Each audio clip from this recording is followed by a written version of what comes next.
শুৱালকুছি আৰক্ষীৰ জালত দুৰ্ধৰ্ষ গৰু চোৰ আটকাধীন চোৰজন হাজোৰ খোপনিকুছিৰ মিনহাজ আলী বুলি জানিব পৰা গৈছে। চোৰ হোৱাৰ ২৪ ঘণ্টাৰ ভিতৰতে গৰু চোৰসহ চোৰক আটক কৰিবলৈ সক্ষম হ'ল শুৱালকুছি আৰক্ষী।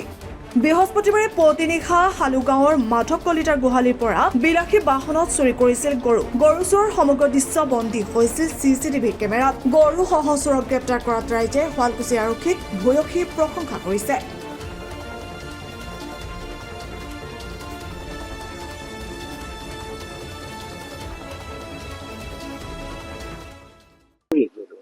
গাভিন এটা গোহালিৰ পৰা তাৰপৰা মইতো আৰু ৰাতিপুৱা উঠি চাওঁ দৰ্জা চৰ্জা চব খোলাই আছে আৰু ঘৰৰ হেৰি দি থৈছে, থৈ পেলাই গৰুলৈ গুচি গৈছে।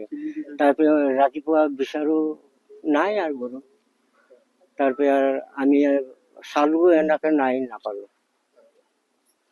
আমি গম পোৱাত ৩ ঘৰ আৰু আগতে মোৰ এটা নিচে আৰু চোৰ হৈ আছে। এখেত আমাৰ ভিনদেউ হয়, কয়াতুল বাসিন্দা। যোৱাকালি তাৰমানে ৰাতি এখেতৰে গাভিনী চেউৰী এজনী গলিৰ পৰা চুৰি কৰি নিছে। চুৰি কৰি নিয়া বাহনখন হালৌগাতে আৰু চিচি কেমেৰাত ধৰা পৰিছে। ধৰা পৰিলে মানে গৰু গোটেইকেইটাই উঠোৱা দেখা আছে গাড়ীখনত, কিন্তু এতিয়া পুলিচ প্ৰশাসনে কাৰায়ত্ব কৰা মতে চুৰি আৰু চোৰ এজনক ধৰিছে আৰু গৰু এজনী পাইছে। যোৱাকালি প্ৰায় 4:26 গাভিনী পুৱাৰ ভাগত গাভিনী চেউৰী এজনী মানে 3জন যুৱকে 4চকীয়া বাহন এখনত উঠাই লৈ যায়।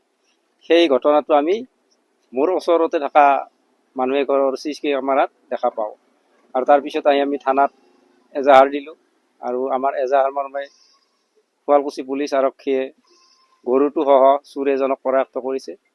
গতিকে তাৰ কাৰণে মই থানাৰ সমূহ কৰ্মকৰ্তাক ধন্যবাদ জ্ঞাপন কৰিছোঁ। লগতে আমাৰ অঞ্চলটোত বহুদিনৰ পৰাই গৰু চুৰি কাৰ্য চলি আছে।